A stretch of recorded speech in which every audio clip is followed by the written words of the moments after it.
ಬಹಳ ವಿಶೇಷವಾಗಿ ಒಂದು ರಾಜ್ಯದ ಮುಖ್ಯಮಂತ್ರಿಯಾಗಿ ಅಧಿಕಾರವನ್ನು ಸ್ವೀಕರಿಸುವಂತ ದಿನವನ್ನ ಅರ್ಥಪೂರ್ಣವಾಗಿ ಆಚರಿಸಿ ನಾಡಿನ ಎಲ್ಲ ಜಿಲ್ಲೆಯ ಜನರು ಪಕ್ಷದ ಮುಖಂಡರು ಎಲ್ಲ ಪಕ್ಷದ ಈ ಒಂದು ಕಾರ್ಯಕ್ರಮಕ್ಕೆ ಸದಸ್ಯರಾದಂತಹ ಧನ್ರಾಜ್ ಅವರು ಅರ್ಥಪೂರ್ಣವಾಗಿ ಶ್ರೀನಿವಾಸ ಹೊಳೆಹೊನ್ನೂರು ಶಿವಮೊಗ್ಗ ಗ್ರಾಮಾಂತರ ವಿಧಾನಸಭಾ ಕ್ಷೇತ್ರದ ಶ್ರೀನಿವಾಸ ಕಲ್ಯಾಣ್ ಆಗಿದ್ದಾರೆ. ಅವರು ಕೂಡ ಸ್ವಾಗತವನ್ನು ಕೊಡ್ತಾ ಯಡಿಯೂರು ಮಾಲಾಕ್ಷಿ ನಾಗರಾಜ್ ಕಟ್ಟಾರಿ ಅವರು ಎಲ್ಲರೂ ಕೂಡ ಆಗಿದ್ದಾರೆ. ಯೋಜನೆಯನ್ನ ಏನು ನಿರ್ಮಾಣವನ್ನು ಮಾಡಿ ಆ ಭಾಗದ ರೈತರಿಗೆ ಪ್ರಾಸ್ತಾವಿಕವಾಗಿ ಮಾತನಾಡ್ತಾರೆ. ದಯಮಾಡಿ ವೇದಿಕೆ ಮುಂಭಾಗದಲ್ಲಿ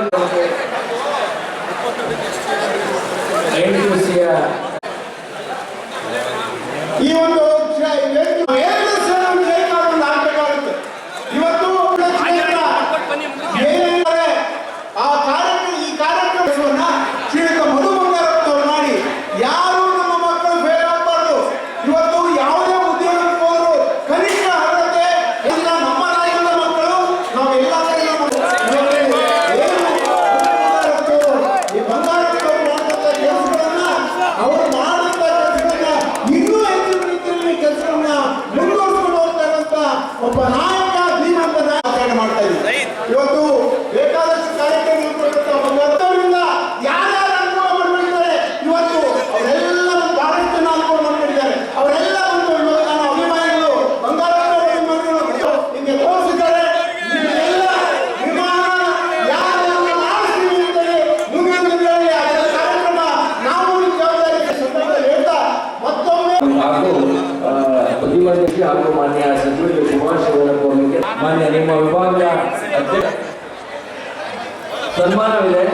ದಯವಿಟ್ಟು ವೇದಿಕೆಯನ್ನ ತೆರವು ಮಾಡಿಕೊಂಡು ಯುವ ಕಾಂಗ್ರೆಸ್ ಹಾಗೂ ವಿದ್ಯಾರ್ಥಿ ಕಾಂಗ್ರೆಸ್ನ ವಿಜಯಕುಮಾರ್ ಹಾಗೂ ತೆರವು ಮಾಡುವುದರ ಮುಖಾಂತರ ಪೌರ ಕಾರ್ಮಿಕರಿಗೆ ಸನ್ಮಾನಿಸಲಿಕ್ಕೆ ಅವಕಾಶವನ್ನು ಮಾಡಿಕೊಡಬೇಕು ಅಂತ ವಿನಂತಿ ಮಾಡ್ಕೊಳ್ತಾರೆ. ದಯಮಾಡಿ ರವಿ ನಿಜರು 20 ಚೇರ್ಗಳನ್ನ ಈ ಮುಂಭಾಗಕ್ಕೆ ಕೊಡಿ. 20 ಚೇರು ರಘು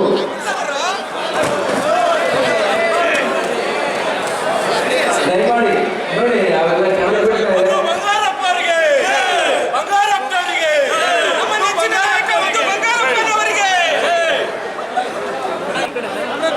ಒಬ್ಬರೇ ಕೊಡ್ಕಂತ ಬರ್ತಾ ಬಿಡಿ.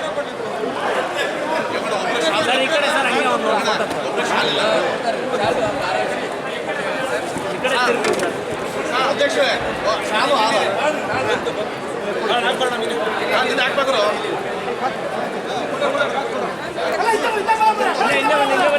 ನೌಕರ ಸಂಘದ ವತಿಯಿಂದ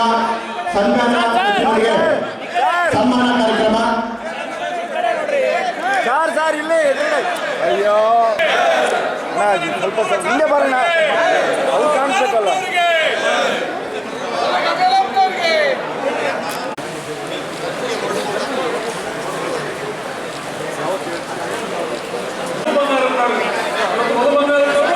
ಸಾಕ್ಷರತೆಯ ಬಗ್ಗೆ, ಶಿಕ್ಷಣದ ಬಗ್ಗೆ ಹೆಚ್ಚು ಒತ್ತಡ ಹಲವು ವಿಶೇಷವಾಗಿ ಶಿಕ್ಷಕರಿಗೆ ಮಕ್ಕಳಿಗೆ ಕಲಿಕೆಯಾದ ಕೊರತೆಯನ್ನು ಶಕ್ತಿಯನ್ನ ಮಧುಬಂಗಾರಪ್ಪನವರು ಮುಂದಿನ ದಿನಮಾನಗಳಲ್ಲಿ ಶಿಕ್ಷಣ ಕ್ಷೇತ್ರಕ್ಕೆ ಹೆಚ್ಚಿನ ಒತ್ತಡ ಕೊಟ್ಟು ಇನ್ನೂ ಹೆಚ್ಚಿನ ರೀತಿಯಲ್ಲಿ ಮಕ್ಕಳಿಗೆ ಶಿಕ್ಷಣ ಕ್ಷೇತ್ರದ ಅಧಿಕಾರಿಗೆ ಎಲ್ಲ ವರ್ಗದ ಜನರಿಗೆ ಮಾಡುತ್ತೇನೆ ಎನ್ನುವ ಮಾತನ್ನು ತೆರವನ್ನು ಬಳಸಿಕೊಂಡು ಅವರು ಬೆಂಗಳೂರಿಗೆ ಪ್ರಯಾಣ ಮಾಡ್ತಾರೆ.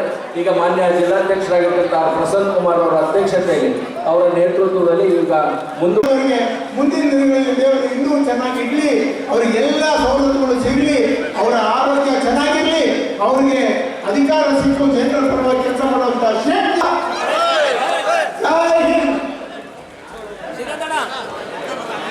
ಅಧ್ಯಕ್ಷರಿಗೆ ಅವರಿಗೆ ನಮ್ಮ ರಾಜ್ಯ ಕಾಂಗ್ರೆಸ್ನ ಆಗಮಿಸಿದ್ದಾರೆ. ಅವರಿಗೆ ವಿಶೇಷವಾಗಿ ಸ್ವಾಗತವನ್ನು ಕೋರ್ತಾ ವಿಶೇಷವಾಗಿ ಗೋವಿಂದನ ಮೇಲ್ಜಗದೇವಿ ಮನವಿ ಮಾಡಿಕೊಂಡಿದ್ದಾರೆ. ಪೌರ ಕಾರ್ಯಕ್ಕೆ ಸುಮಾರು 11:30 ಗಂಟೆಯಿಂದ ತಾವೆಲ್ಲರೂ ಕೂಡ ಕಾಯ್ತಾ ಇದ್ದೀವಿ. ಹಾಗಾಗಿ ನಮ್ಮಲ್ಲಿ ಕ್ಷಮೆ ಕೋರ್ತಾ ಇಲ್ಲ. 15 ನಿಮಿಷದಲ್ಲಿ ತಮ್ಮ ಇವತ್ತು ನಾವು ದೇವರಿಗಿಂತ ನನ್ನ ಮಕ್ಕಳನ್ನ ದೇವಸ್ಥಾನದಲ್ಲಿ ಕೂತ್ಕೊಂಡು ಇವತ್ತು ನಾನು ಕೆಲಸವನ್ನು ಮಾಡ್ತಕ್ಕಂಥ ಅವಕಾಶದ ಮೇಲೆ ನಾನು ಮಾಡ್ತಾ ಇದ್ದೀನಿ. ಮಕ್ಕಳು ಏನಾದ್ರು ಈ ದೇಶಕ್ಕೆ ಒಳ್ಳೆ ಎಜುಕೇಷನ್ ಕೊಟ್ಟು ಇಲ್ಲಿ ಬಂದಿರೋ ನಿಮಗೂ ಅಷ್ಟೇ ನಾವು ಮನವಿ ಮಾಡೋದು ಕಷ್ಟ ಅನ್ನೋದು ಇರ್ತದೆ, ನಾನು ಇಲ್ಲ ಅಂತ ಹೇಳೋದಿಲ್ಲ. ದಯವಿಟ್ಟು ಮಕ್ಕಳಿಗೆ ಶಿಕ್ಷಣವನ್ನು ಕೊಡಿ. ಶಿಕ್ಷಣವನ್ನು ಕೊಟ್ಟರೆ ಸಮಾನತೆ ಆಟೋಮೆಟಿಕ್ ಆಗಿ ಬರುತ್ತೆ, ನೀವು ತಲೆನೇ ಕೆಡಿಸ್ಕೊಳ್ಳೋದು ಬೇಡ. ಆದರೆ ಇವತ್ತು ನನಗೆ ಭಾಳ ಸಂತೋಷ, ಯಾಕೆಂದರೆ ಇದೆಲ್ಲ ನಾನೆಲ್ಲ ವ್ಯವಸ್ಥೆ ಮಾಡಿದ್ದು, ನಾನು ಹೇಳ್ತೀನಿ. ಆದರೆ ಈಗ ನಾನೇನೋ ಒಂದು ಹೇಳ್ತೀನಿ, ಅದು ನನಗೆ ಮನವಿಯನ್ನು ನಮ್ಮ ಮುಖಂಡರು, ನಮ್ಮ ಪ್ರಸನ್ನ ಅವರು ಇರ್ಬೋದು, ಯೋಗೇಶ್ ಅವರು ಇರ್ಬೋದು, ನಮ್ಮ ಶ್ರೀಕಾಂತ್ ಅವರು, ಈ ಸಿಟಿಯಲ್ಲಿರೋರು ಎಲ್ಲರೂ ಕೂಡ, ಸರ್ ಇವತ್ತೇನಾದ್ರು ನಾವು ಕ್ಲೀನಾಗಿದ್ದೀವಿ ಅಂತ ಹೇಳಿದರೆ, ನಮ್ಮ ಶಿವಮೊಗ್ಗ ಜಿಲ್ಲೆ ಕ್ಲೀನಾಗಿದೆ ಅಂತ ಹೇಳಿದರೆ ನಾವು ಆ ಜವಾಬ್ದಾರಿ ತಗೊಂಡಿದ್ದೀವಿ. ಇವತ್ತು ಇಲ್ಲಿ ಪಲಾಕ್ಷಿ ಅವರು ಇದ್ದಾರೆ, ನಮ್ಮ ಕಣ್ಕರಿ ನಾಗರಾಜ್ ಅವರು ಇಲ್ಲೇ ಇರಬೇಕು, ಅವರು ಕೂಡ ಇದ್ದಾರೆ, ದಯವಿಟ್ಟು ಕ್ಷಮಿಸ್ಬೇಕು, ಅವರು ಕೂಡ ಮೇಯರ್ ಆಗಿದ್ದರು. ನನಗೆ ಆ ಸಂದರ್ಭದಲ್ಲಿ ಗೊತ್ತಿದೆ ನೀವು ಎಷ್ಟು ಶ್ರಮದಿಂದ ನಮ್ಮನ್ನು ಭಾಳ, ನಮ್ಮ ಶಿವಮೊಗ್ಗನ ಭಾಳ ಅಚ್ಚುಕಟ್ಟಾಗಿ ನೀವು ಇಟ್ಟಿದ್ದೀರಿ. ಒಂದು ಮನವಿಯನ್ನು ಮಾಡಿದ್ದಾರೆ. ಇವತ್ತು ಮಕ್ಕಳನ್ನು ನಾನು ಫ್ಲೈಟಲ್ಲಿ ಕರ್ಕೊಂಡು ಹೋಗ್ತಾ ಇದ್ದೀನಿ, ಸೊರಬದವ್ರು ಮಾತ್ರ. ನೀವು ಸೊರಬಕ್ಕೆ ಮಾತ್ರ ಶಾಸಕರು ಇರ್ಬೋದು, ಆದರೆ ಜಿಲ್ಲಾ ಉಸ್ತುವಾರಿ ಸಚಿವರು, ನಮ್ಮದು ಒಂದು 300-400 ಜನರು ಪೌರ ಕಾರ್ಮಿಕರಿದ್ದಾರೆ, ಅವ್ರನ್ನೂ ಪ್ಲೇನಲ್ಲಿ ಕರ್ಕೊಂಡು ಹೋಗ್ಬೇಕಂತ ಹೇಳಿ ನಾನು ಈಗ ಮಾತು ಕೊಡ್ತಾ ಇದ್ದೀನಿ. ಈ ಮಾರ್ಚ್ ತಿಂಗಳಲ್ಲೇ ಅಧಿವೇಶನದ ಸಂದರ್ಭದಲ್ಲಿ ನೀವೆಲ್ಲರೂ ಕೂಡ ದಯವಿಟ್ಟು ನಿಮ್ಮನ್ನು ಫ್ಲೈಟಲ್ಲಿ ಕರ್ಕೊಂಡು ಹೋಗಿ ವಾಪಸ್ ಟ್ರೈನಲ್ಲಿ ಕಳಿಸ್ತೀನಿ. ಈಗಲೇ ಅದೊಂದು ಹೇಳ್ಬಿಡಿ, ಯಾಕಂದರೆ ಒಂದು ವಯಸ್ಸು ಬಿಟ್ಟರೆ ಈಗ ಮಕ್ಕಳಿಗೂ ಬಿಟ್ಟು ಅಭ್ಯಾಸ ಅವರಿಗೆ ಹೋಗಿ ಥರ ಮುಂದೆ ಕುತ್ಕೊಂಡ್ಬಿಡ್ತಾರೆ. ಮತ್ತೆಲ್ಲ ನಮ್ಮ ಅಕ್ಕ ತಂಗಿಯರಿರೋರು, ಸ್ನೇಹಿತರು, ಮಹಿಳಾ ಮುಖಂಡರು, ಎಲ್ಲ ಪೌರ ಕಾರ್ಮಿಕರಿಗೂ ವಿಶೇಷವಾಗಿ ನಾನು ನಿಮಗೆ ಗೌರವವನ್ನು ಕೊಟ್ಟ ಅಧ್ಯಕ್ಷರಿಗೆ ಎಲ್ಲರಿಗೂ ಕೂಡ ನಾನು ಗೌರವ ಕೊಟ್ಟು, ಆಮೇಲೆ ಇದು ಕಂಟಿನ್ಯೂ ಆಗುತ್ತೆ. ಯಾಕಂದರೆ ನಾನು ಹೊರಟುಬಿಡ್ತೀನಿ, ನನಗೆ ಫ್ಲೈಟ್ ಇದಿದೆ. ದಯವಿಟ್ಟು ಅದು ಕುಕ್ಕರೆಲ್ಲ ನಮ್ಮ ಸ್ನೇಹಿತರೆಲ್ಲ ಏನು ಇದು ಮಾಡಿದ್ರೆ ದಯವಿಟ್ಟು ತೊಗೊಂಡೋಗಿ. ಇದು ಜಸ್ಟ್ ಒಂದು ನಿಮ್ಮ ಮೇಲೆ ಇರ್ತಕ್ಕಂಥ ಗೌರವ, ಆ ವಿಶ್ವಾಸ, ಇದನ್ನು ಮುಂದುವರಿಸಬೇಕು. ನಮ್ಮ ಶಿವಮೊಗ್ಗ ಜಿಲ್ಲೆಯಿಂದ ಉದಾಹರಣೆ ಆಗಬೇಕು ಅಂತೇಳಿ ನಾವು ಈ ಕೆಲಸವನ್ನು ಮಾಡಿದರೆ ಅದಕ್ಕೆ ನಿಮಗೆಲ್ಲರಿಗೂ ಕೂಡ ಧನ್ಯವಾದಗಳನ್ನು ಹೇಳಿ ನನ್ನ ಮಾತು ಮುಗಿಸ್ತೇನೆ. ನಮಸ್ಕಾರ.